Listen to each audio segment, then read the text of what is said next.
bienvenue sur Licorne le podcast. Je suis Hello, podcast manager, mais avant tout entrepreneur. Ici, je te partage mon quotidien et tout ça sans bullshit, vraiment, parce que y en a marre des langues de bois. Si t'aimes l'humour de beauf, les blagues carambars et les gros mots, bienvenue, let's go!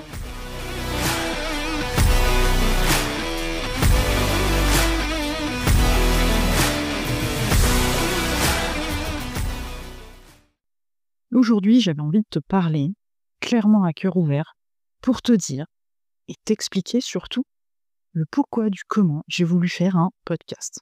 Alors c'est tout un cheminement parce que, initialement, et je m'en suis jamais cachée sur cette chaîne et dans mes épisodes, je me suis lancée clairement en mode touriste parce que j'étais frustrée des réseaux sociaux, du peu d'attention que tu arrives à attirer, que j'avais envie de partager mon savoir, mon expertise, et puis même d'autres idées, d'autres sujets, mais de manière plus longue que sur les réseaux, que j'avais clairement pas envie de foutre ma tronche sur YouTube, et que le déclic est venu d'une interview. J'ai eu la chance d'être interviewée par quelqu'un qui est venu me trouver comme ça, et au début, j'avais la trouille au ventre, mais un truc de dingue, la peur, oui, parce que c'était une peur de dire des conneries, de ne pas m'exprimer correctement, de clairement gâcher l'épisode de la personne qui m'interviewait. Et le déclic est venu de là. Il est venu de cette fameuse interview et je ne remercierai jamais assez cette personne de m'avoir ouvert les yeux sur ce format, de m'avoir ouvert les yeux sur ce que ça peut apporter, sur le fait de qui je suis, de comment je m'exprime et que ça me permet en fait de te montrer qui je suis au quotidien. Et avec le recul, j'y ai vu des bienfaits de taré. Et c'est ce que je vais t'expliquer dans cet épisode. Au début, je ne savais pas trop où j'allais. J'ai lancé la chaîne avec le tout premier épisode où je ne parlais absolument pas d'entrepreneuriat, ou en tout cas pas de la manière dont j'en parle aujourd'hui. Et j'étais clairement coincée du derche dans les premiers épisodes. Parce que, comme je te l'ai dit, c'est tout un cheminement, parce que pendant des années, et ça vient du côté perso. Je viens d'une famille où, je ne vais pas dire que les femmes n'ont pas le droit de parole, pas du tout, mais qu'en tout cas, une fille ne doit pas avoir un mot plus haut que l'autre. Et que pendant des années, je me suis tue sur tout un tas de sujets. Et que ce silence, je l'ai appliqué pendant aussi des années dans le salariat. Un bon petit soldat. Oui, j'ai été élevée comme un soldat, un bon petit soldat qui suit les ordres et qui avance. Et encore plus quand t'es une nana et dans un taf qui était régi par des hommes. Alors, tu vas me dire, not all men, ouais, je suis d'accord. Mais tu vois, j'ai connu 15 ans de salariat dans la même entreprise où clairement on ne voulait pas de femmes à la direction. Mais c'était, en interne, c'était clairement affiché. Il y avait eu des femmes. Moi, j'ai commencé avec une directrice qui était mais juste merveilleuse. Et ils avaient décrété que, non, c'était pas pratique parce que oui, les femmes, ça fait des enfants. Oui, les femmes, ça demande des arrangements sur les horaires pour pouvoir gérer les gosses. En même temps, si les mecs le faisaient, on n'aurait pas besoin, Petit message subliminal.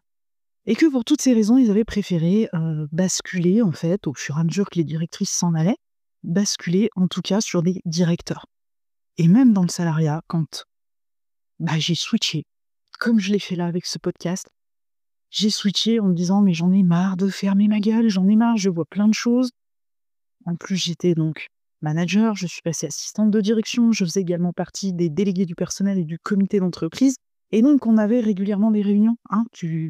Si tu as été délégué, tu le sais, avec notre grand chef, et où j'avais décidé de plus fermer ma gueule, quoi. Alors, je ne lui parlais pas comme ça, je l'ai toujours dit, un bon chef sait s'exprimer auprès de sa cible, donc un bon entrepreneur, ou en tout cas un bon chef d'entreprise le sait aussi, mais j'avais clairement switché le pas de « j'ai plus envie de me taire ». Il y a des problèmes, voilà, au sein de l'équipe, au sein de certaines politiques qui étaient appliquées, et je vais pas fermer ma bouche, quoi. Et je vais négocier mon bout de gras. Et quand j'ai lancé ma boîte, je me suis clairement enfermée dans ce côté un peu corporate, Même s'il y avait déjà, tu vois, du rose partout, des couleurs un peu flashy, je sentais que c'était pas du tout la direction que je voulais prendre et j'avais cette franche envie, au bout d'un moment, de dire: «Putain, j'en ai marre de fermer ma gueule, j'en ai marre d'être aussi lisse que tout le monde, mais qu'est-ce que vont penser les gens?» Ah putain, celle-là. Ah, cette phrase, tu l'entends dans ta tête? Eh oui, parce qu'une femme se doit d'être prout-prout paillette. Il faut pas dire des gros mots, il faut être gentil tout le temps, il faut sourire.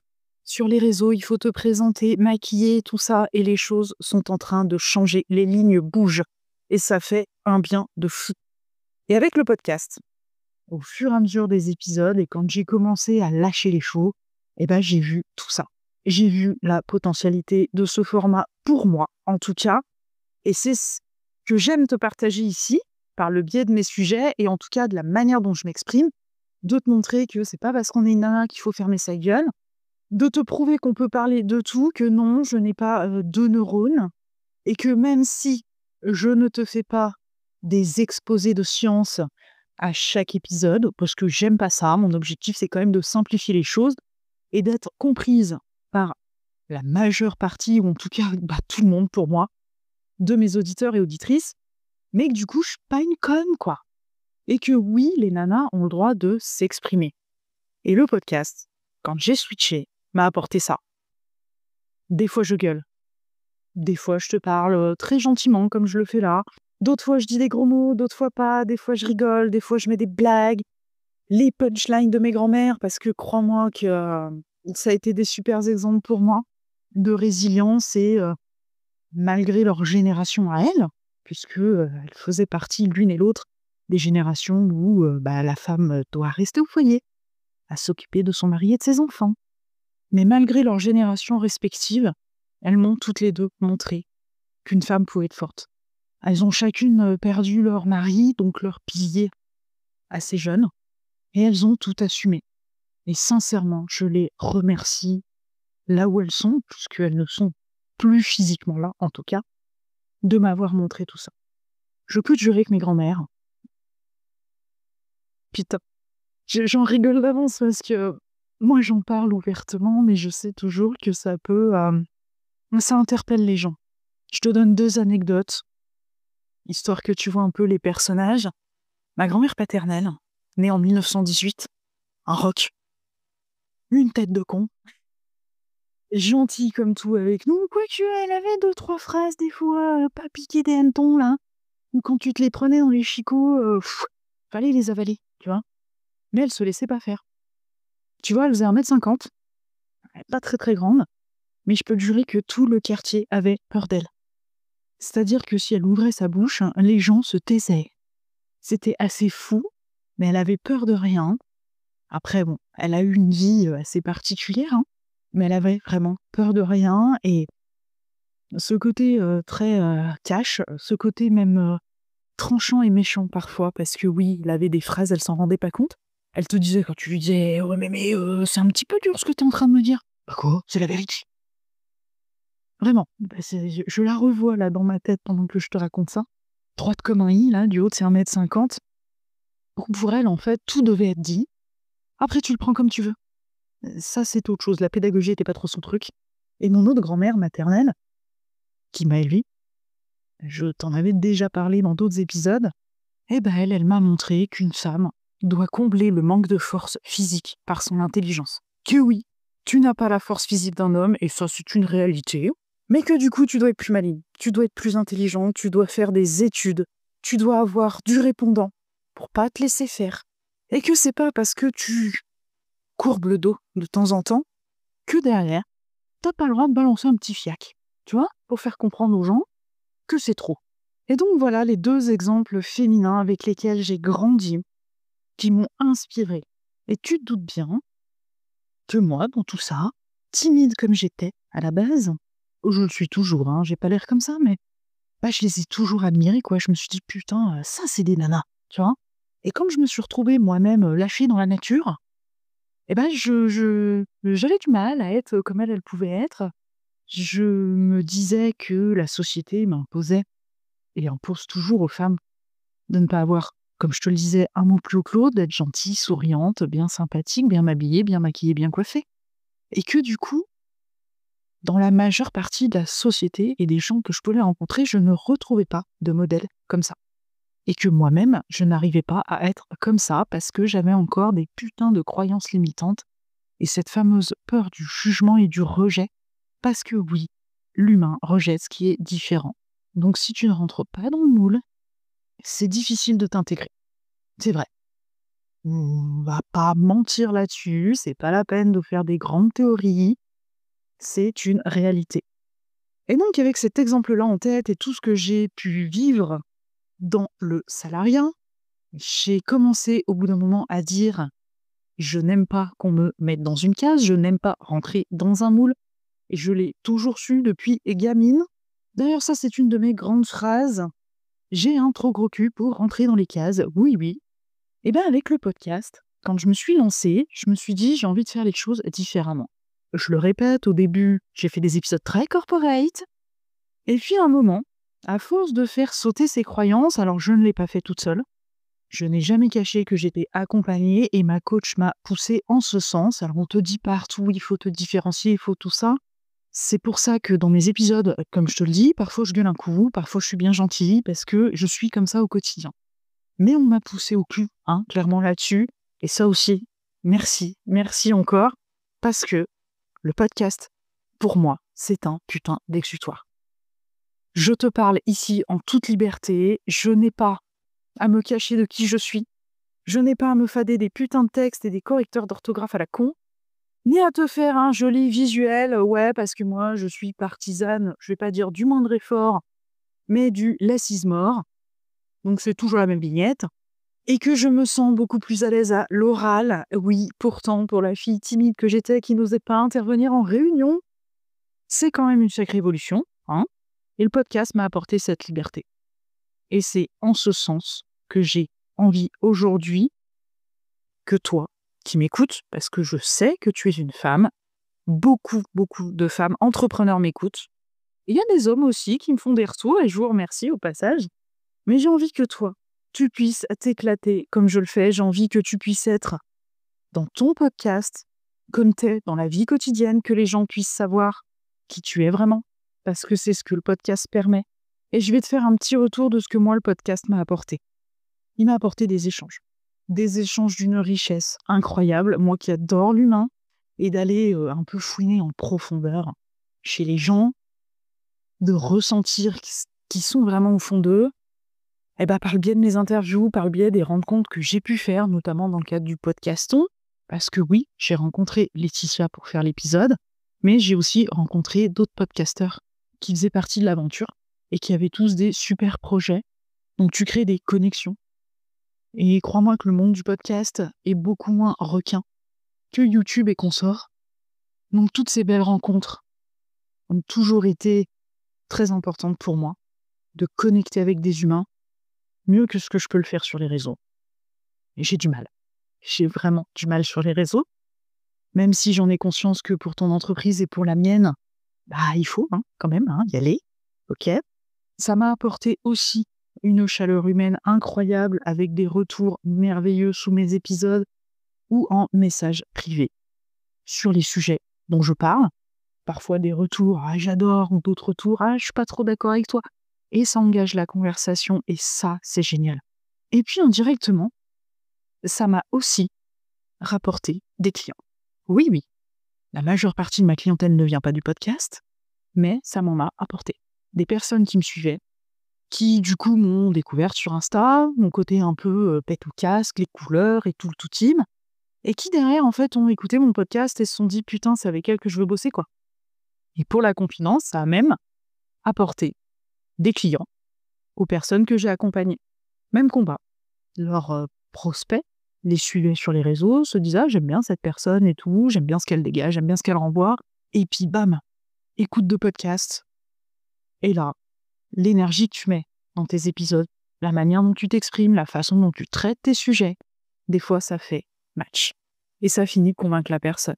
Donc tu vois, l'air de rien, si toi tu mettais en place un podcast pour ton entreprise, pour déjà libérer ta parole, parler de ton expertise, t'exprimer comme t'en as envie, parce que c'est vraiment la chose derrière que j'ai envie de mettre aussi. de montrer que les nanas sont pas des connes, de montrer que elles ont des couilles, de montrer qu'elles sont capables de s'exprimer sur tout un tas de sujets. Et toi, tu peux le faire. Tu peux tout à fait le faire. Tu te dis peut-être là à l'instant, ouais, attends, ce qu'elle est en train de me raconter, la nana, c'est facile pour elle de parler, c'est facile de dire des trucs comme ça, de se lâcher sur des choses personnelles et tout. T'inquiète, hein, je suis comme toi au début, et ça te trifouille les tripes, hein, clairement. Parce que tu te poses toujours cette question, non mais là, je vais parler du personnel, je parle de moi, alors qu'on te dit partout, il faut que tu parles à ta cible, il faut tout ça. Mon objectif, en fait, c'est pas d'être égocentrique, pas du tout. C'est de te montrer qu'en fait, je vis les mêmes choses que toi, que je galère comme toi, que j'ai des réussites aussi comme toi, que je suis un putain d'humain, et que, par le biais de mes propres expériences, que toi, tu puisses te reconnaître dedans. Donc si t'as toujours été la petite fille sage qui ose pas dire les choses et que tu sens que ça te démange, que t'as vraiment envie d'ouvrir ta bouche. Tu vois, pour la petite histoire, j'ai repris un taf là temporairement. Je suis dans une entreprise très corporate où pour le coup, il faut que je m'adapte. Je ne peux pas dire des gros mots et des blagues à tonton à la machine à café. Et c'est dur, hein. Je te jure que pour moi c'est dur parce qu'une fois que t'as sauté le pas en fait d'être comme t'es, et j'estime pas être, comme je te dis, je m'adapte toujours aux personnes que j'ai en face de moi. Je m'estime pas être insultante, je m'estime pas être vulgaire, ni rustre, ni tout ça. Mais oui, je travaille dans une entreprise où il n'y a que des hommes et que je pense qu'ils s'attendent à une nana un peu trop paillette. J'ai déjà eu 2-3 indices là-dessus. Donc, je suis pas la dernière à dire des conneries, c'est un peu le problème. Et que oui, comme j'ai libéré ma parole sur certains sujets, parce que je suis capable de parler de tout, si tu rencontrais aujourd'hui les gens avec qui j'ai travaillé dans le passé, les équipiers qui composaient mon équipe, il n'y avait pas de tabou, on parlait aussi bien boulot que perso, parce que j'avais toujours conscience que les problèmes perso influençaient énormément le pro, et inversement, donc on avait toujours des temps, une fois qu'on avait fini de taffer, pour échanger sur tout un tas de trucs. On parlait films, on parlait jeux vidéo, on parlait problèmes personnels des fois, relationnels aussi. Et comme ça, quand j'ai aussi ouvert la porte à ça, les gens ont cessé de me considérer comme un putain de robot qui était leur chef, et comme un humain qui était leur chef toujours, ça n'avait pas changé, mais j'avais une humanité qu'ils n'avaient pas vue avant. Et c'est ce que je veux transmettre ici. Cette humanité qui fait de moi ce que je suis, avec mes gros mots, mes blagues à tonton, et ainsi de suite. Donc aujourd'hui, tu me donneras la réponse en commentaire. Je t'invite à réfléchir à ce sujet. Est-ce que toi aussi, t'as envie, là, d'ouvrir ta gueule à un moment donné? Est-ce que t'en as marre de te taire parce qu'on te dit qu'il faut être une fille bien sage et parfaite et que franchement, ça te sort par les yeux? Parce que personne n'est parfait et qu'on va toujours juger plus durement une femme, malheureusement, qu'un homme. Ouais, c'est une réalité. Arrêtez de se mentir là-dessus. Donc qu'est-ce que toi, tu serais prête à sauter le pas? À te dire, putain, mais hello, là, ce qu'elle vient de me dire, d'un coup, ça fait pop dans la tête. Et ouais, le podcast, c'est le truc pour moi. J'ai envie de m'exprimer. Forcément, je te parle du podcast, c'est mon domaine, j'adore ça, c'est passionnant, on peut vraiment faire tellement de choses et ça apporte tellement de choses. Et même, tu vois, d'un point de vue stratégique, des clients, j'en suis l'exemple et les personnes que j'ai accompagnées en sont l'exemple aussi, pour certaines. Donc je t'attends dans les commentaires. Dis-moi si c'est un truc qui te fait de l'œil, à un moment ou à un autre. Pas tout de suite forcément, parce que là, je te prends un peu au saut du lit, clairement. Mais si c'est un format qui, pourquoi pas, est à exploiter pour toi, ou à explorer, tout du moins, et je te répondrai avec grand plaisir. Ouvrons nos gueules, s'il vous plaît, les filles. Ok? On a hâte de se taire, d'accord?